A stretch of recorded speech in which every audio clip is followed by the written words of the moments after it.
Seguimos adelante en Telebuen Día, recibiendo con gran gusto a la señora diputada por el MPP, Susana Pereira. Buen día, ¿cómo le va? Buen día, mucho gusto de estar acá. Bueno, igualmente para nosotros. Valoramos además el hecho de que esté tan temprano, teniendo en cuenta que la sesión de la Cámara de Representantes sobre el proyecto de ley de matrimonio igualitario terminó a eso de la 1:30 de la madrugada. Más o menos, por ahí. Bueno, ¿con qué sensación terminó la sesión? De mucha satisfacción, reconfortante, porque bueno, porque se le dio la posibilidad de igualdad de derechos, de asumir su espacio a gente que el tema de matrimonio igualitario fue uno de los planteos donde más trabajó la sociedad civil. El colectivo Ovejas Negras estuvo participando, promoviendo, modificando, negociando matrimonio igualitario, y bueno, ayer se culminó con satisfacción. Se votó 81 votos en 87 presentes, sí. En general, y bueno, después hubo algunos artículos que no se votaron, pero realmente fue una de las sesiones reconfortantes de las que me ha tocado vivir. Bueno, una sesión que además recorre el mundo con un asunto de estas características. Ahora la iniciativa pasa al Senado. Allí la configuración en votos será más o menos similar. Sí, no creo que varíe. No va a haber variación. De cualquier manera, hoy, como una especie de primera lectura, uno advierte tal vez más consenso que el que se podría suponer en lo previo. Usted sabe que sí. Hubo algunas resistencias, pero hubo la capacidad de acuerdos, de modificación.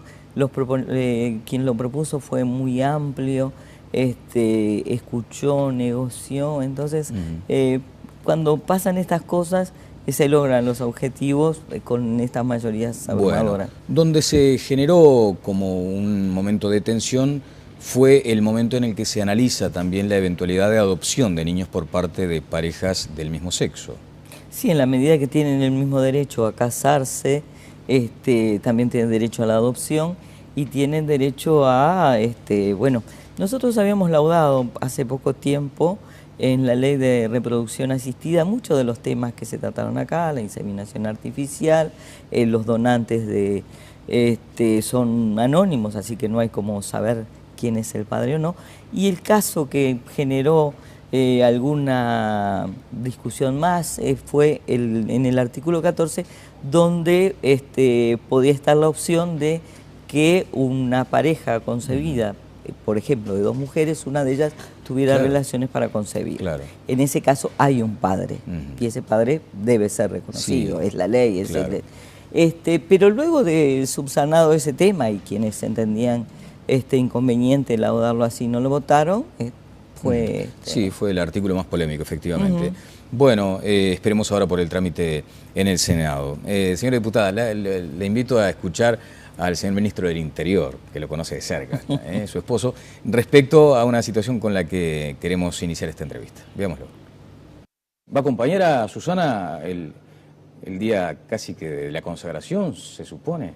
No, ella por su lado. Ella va por su lado, yo lo voy a ver por televisión. Por televisión. ¿Le preocupa a veces cuando va a la Ámsterdam ahí, que es una zona caliente, digamos? No, según qué parte de la Ámsterdam. Es una zona de hinchas como la Colombes, es una zona de hinchas de Nacional, donde van los más duros, eso es cierto. Claro.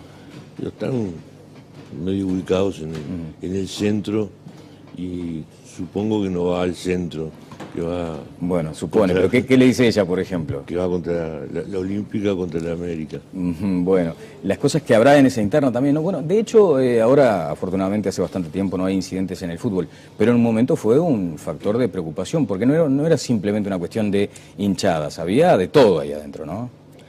Bueno, ahí está cómo se resuelve un problema, porque el problema existió, existe, y muchas veces se apeló, igual que en otras cosas, a que lo único es que se presente el problema y reprimirlo.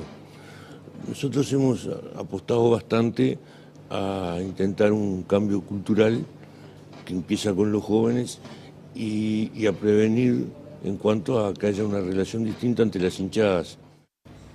Bueno, diputada, como se comprenderá, como se advirtió, esto era previo al partido, luego se generaron incidentes de los que querría hablar más adelante. Pero en principio la duda del ministro, ¿dónde va exactamente usted a la tribuna? El ministro sabe que cuando voy a la Amsterdam voy sobre los laterales, he ido al palco, voy a distintos lugares y como buena hincha a veces utilizo cábalas. Si voy a un lugar y gana Peñarol en ese partido, voy a la Olímpica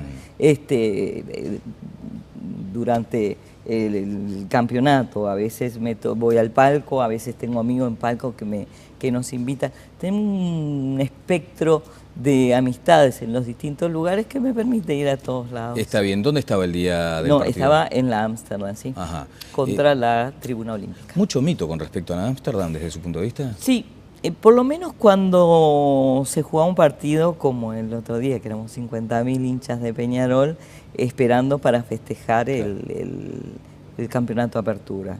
Y ahí, bueno, una vez más, hubo desinteligencias, a mi juicio, en la valoración del tenor del inconveniente y bueno, se tiraron gases que afectaron a más gente que los desubicados que había, que era un grupo muy reducido, y soy muy generosa si digo 100, y afectó a más gente. Entonces, ahí fue que yo realicé, me preguntó la prensa y yo dije que, que fue inconveniente, y lo sigo diciendo. Sigue diciendo que es inconveniente. Lo habló con su esposo. ¿Qué dice Sin lugar a propósito de eso? Pero nosotros, a ver, somos dos personas políticas que conversamos mucho, que intercambiamos. La primera persona que le dije cuando llegué a mi casa fue al ministro. ¿Y él qué le comentó, Susana? Y bueno, yo también tengo potestades como legisladora. Claro. Pero bueno, él se preocupó, sin lugar a dudas.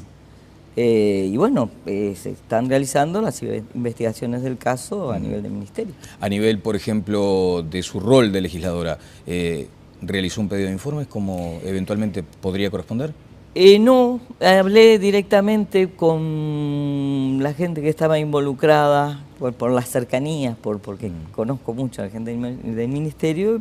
Le planteé francamente cómo se había dado la situación y lo que había pasado, y que bueno, y el ministro pidió que se investigara. Que se investigara. Pero así además, que hay una investigación en curso. Cada vez que se hace un evento como estos, hay responsables de llevarlos adelante y después se evalúa lo que estuvo bien, lo que estuvo mal, para mejorarlo. Ahora, qué increíble que el ministro me decía acá, unas horas antes del partido, eso, que se había generado como un cambio cultural, que se estaba apuntando a los jóvenes sobre todo, y después pasa esto donde veíamos, aquí estábamos en vivo en el noticiero del domingo, veíamos cómo las mamás que estaban esperando para festejar con sus chicos, con niños a veces en brazos, se tuvieron que retirar por lo que usted decía, ¿no? 2 o 3 de su hija. ¿Conoce alguna de esta gente que hizo estos líos? No, sabe que no. Yo me vinculo con referentes de la hinchada de Peñarol. ¿De la barra brava? A mí no me gusta decirle barra brava, a mí me gusta decirle hinchada. Y son personas que han sido muy positivas en el relacionamiento, porque ha sido muy importante. Nosotros nos empezamos a relacionar cuando, previo a un clásico, se acuerda que mataron a este muchacho Rodrigo, y que uno veía a nivel de las redes, uno mato a uno en los barrios, y me empecé a preocupar. Y bueno, me vinculé con los referentes de Peñarol, y ellos también estaban preocupados, los de Peñarol y los de Nacional. Sí. Porque podía ser algo interminable, ¿no? Y muy grave para el país y para el fútbol uruguayo. Entonces, conecté con los responsables de llevar adelante los operativos, fui a hablar personalmente con los jefes de la Guardia Metropolitana, plantearles la preocupación. Luego con los responsables del DOE se puso un referente para cada una de las hinchadas, y a partir de ahí, pero esto es muy dinámico, usted me está mostrando que el ministro dijo algo y días antes y después pasó ese inconveniente, pero hasta el momento, si uno evalúa el enfrentamiento entre las hinchadas de Peñarol y de Nacional, ha bajado muchísimo en cuanto a la intensidad. Sí, igual los cánticos me siguen llamando la atención. A mí también, no me gustan, pero también el estar en la Ámsterdam estos días me ha permitido valorar que el grueso de la gente, cuando hay cantos agresivos, no se suma.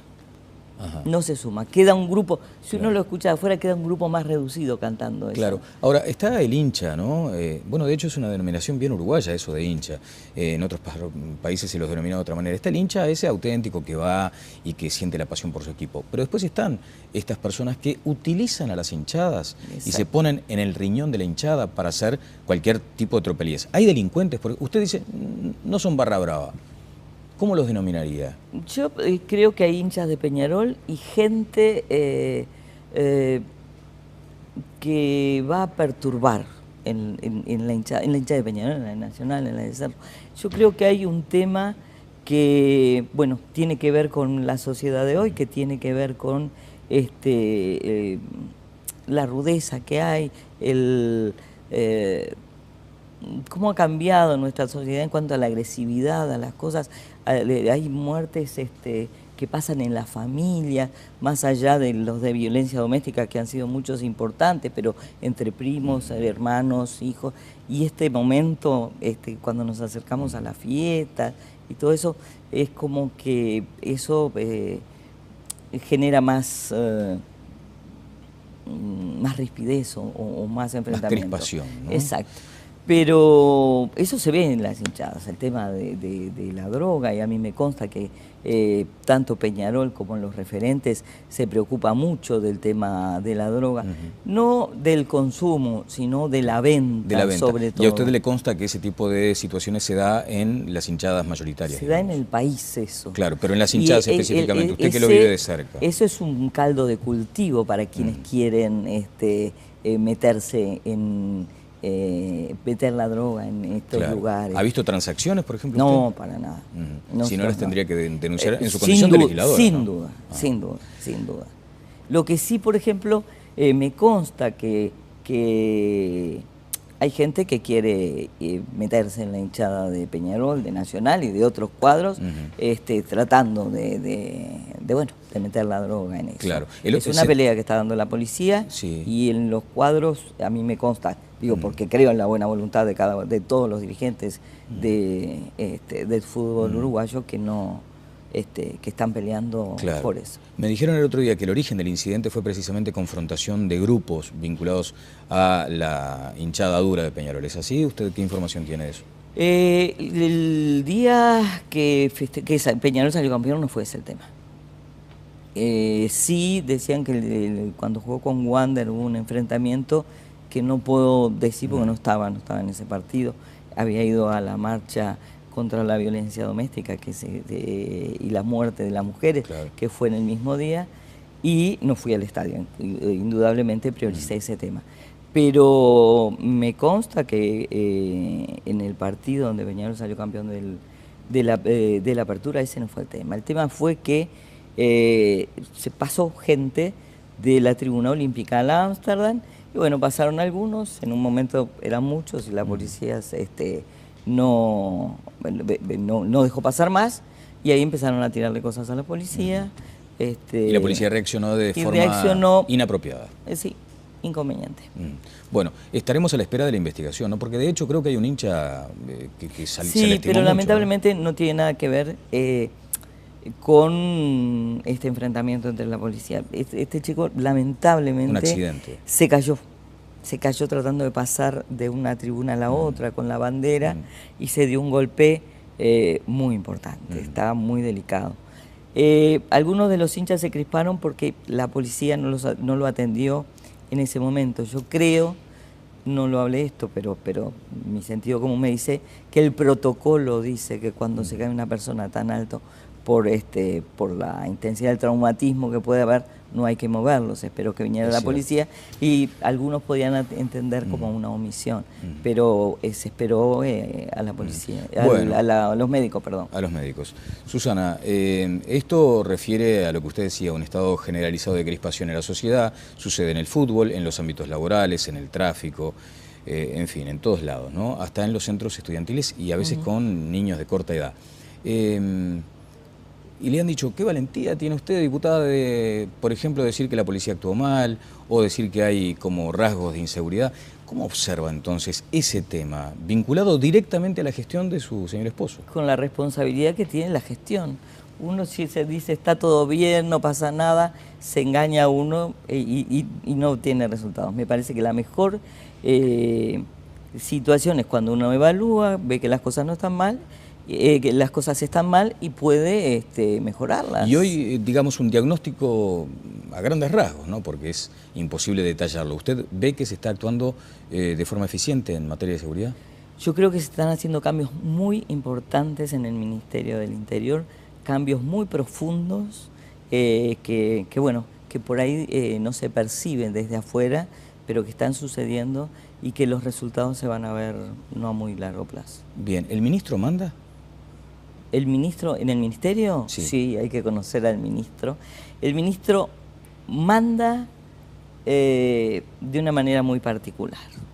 Él es muy tenaz en sus planteos. Cuando él está convencido de algo, lo lleva en su vida política y bueno, en el ministerio sin duda.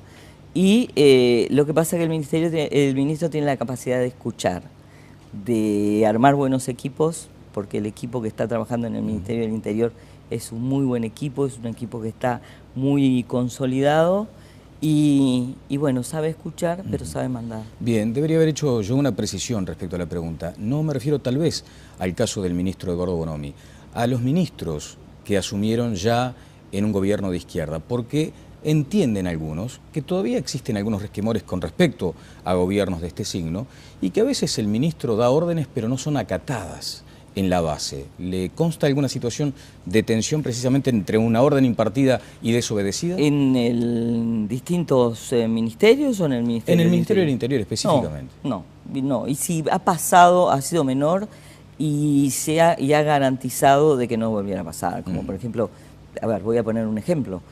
Cuando se trató de ocupar una de las comisarías, claro, se desalojó, se fue terminante y cada uno se hizo cargo de la responsabilidad que le competía en ese caso. Correcto. Bueno, a cuenta de seguir hablando más adelante, en todo caso, un titular respecto a su interpretación o a su opinión por el manejo de las cifras, que generó una controversia muy potente entre la oposición y el gobierno. En realidad ahí el ministro hizo especial énfasis porque lo importante es no desprestigiar sin argumentos las cifras del Estado. Es serio, es importante. Cuando el Estado da cifras, tienen que ser creíbles.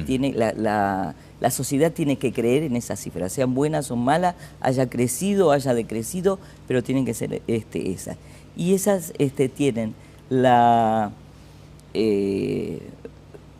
realidad y la importancia de no ser cifras arbitrarias del Uruguay, sino que son cifras que integran y que manejan países de la región que están monitoreados por organismos internacionales y todos se manejan con el mismo parámetro. Entonces, podrá dar mejor, peor, pero esa realidad hay que cuidarla. Y yo entendía al ministro cuando salió con tanto énfasis, porque la diferencia no era tanta, la importancia en la credibilidad. En la credibilidad que tiene que dar los números el gobierno. Muchas gracias, Susana, por su participación, por sus minutos. Una historia de amor que nació en un medio de comunicación con el ministro, ¿no? ¿O fue... No, nació sí, empezó en un medio de comunicación. Claro. Yo trabajaba en CX44 claro, y armaba una mesa para un evento que se hizo en Rivera con el expresidente Lula, que se hizo en la frontera de Rivera y Libramento. Y bueno, yo ahí fui como periodista de la 44 en un ómnibus que generamos muchas expectativas, fue mucha gente. Y ahí en un reportaje, una mesa redonda que hacíamos para convocar gente, lo invité a participar. Y nosotros decimos siempre que cuidamos nuestro frente interno. El frente interno es la familia, porque militamos tanto que muchas veces se perjudica, se deteriora. Entonces lo llamo y le digo, yo no quiero perjudicar tu frente interno, pero sabes que tengo una mesa, es un sábado, era verano, y me falta un compañero nuestro. Dice, no, no te preocupes que no tengo frente interno. Digo, oh, bueno, qué lástima. Yo estaba separada también y ahí empezó. Nació el amor. Muchas gracias, diputada. Gracias a ustedes. En la ley de reproducción asistida, muchos de los temas que se trataron acá, la inseminación artificial, los donantes son anónimos, así que no hay como saber quién es el padre o no. Y el caso que generó alguna discusión más fue en el artículo 14, donde podía estar la opción de que una pareja concebida, por ejemplo, de dos mujeres, una de ellas tuviera relaciones para concebir. Claro. En ese caso hay un padre, y ese padre debe ser reconocido. Sí. Seguimos adelante en Telebuen Día, recibiendo con gran gusto a la señora diputada por el MPP, Susana Pereira. Buen día, ¿cómo le va? Buen día, mucho gusto de estar acá. Bueno, igualmente para nosotros. Valoramos además el hecho de que esté tan temprano, teniendo en cuenta que la sesión de la Cámara de Representantes sobre el proyecto de ley de matrimonio igualitario terminó a eso de la 1:30 de la madrugada. Más o menos, por ahí. Bueno, ¿con qué sensación terminó la sesión? De mucha satisfacción, reconfortante, porque se le dio la posibilidad de igualdad de derechos. Quien lo propuso fue muy amplio, escuchó, negoció, entonces cuando pasan estas cosas se logran los objetivos con estas mayorías abrumadoras. Bueno, donde se generó como un momento de tensión fue el momento en el que se analiza también la eventualidad de adopción de niños por parte de parejas del mismo sexo. Sí, en la medida que tienen el mismo derecho a casarse, también tienen derecho a la adopción y tienen derecho a, nosotros habíamos laudado hace poco tiempo, hubo algunos artículos que no se votaron, pero realmente fue una de las sesiones reconfortantes de las que me ha tocado vivir. Bueno, una sesión que además recorre el mundo con un asunto de estas características. Ahora la iniciativa pasa al Senado. Allí la configuración en votos será más o menos similar. Sí, no creo que varíe. No va a haber variación. De cualquier manera, hoy, como una especie de primera lectura, uno advierte tal vez más consenso que el que se podría suponer en lo previo. Usted sabe que sí. Hubo algunas resistencias, pero hubo la capacidad de acuerdos, de modificación, de asumir su espacio a gente que el tema de matrimonio igualitario fue uno de los planteos donde más trabajó la sociedad civil. El colectivo Ovejas Negras estuvo participando, promoviendo, modificando, negociando matrimonio igualitario y bueno, ayer se culminó con satisfacción, se votó 81 votos en 87 presentes, en general, y bueno, después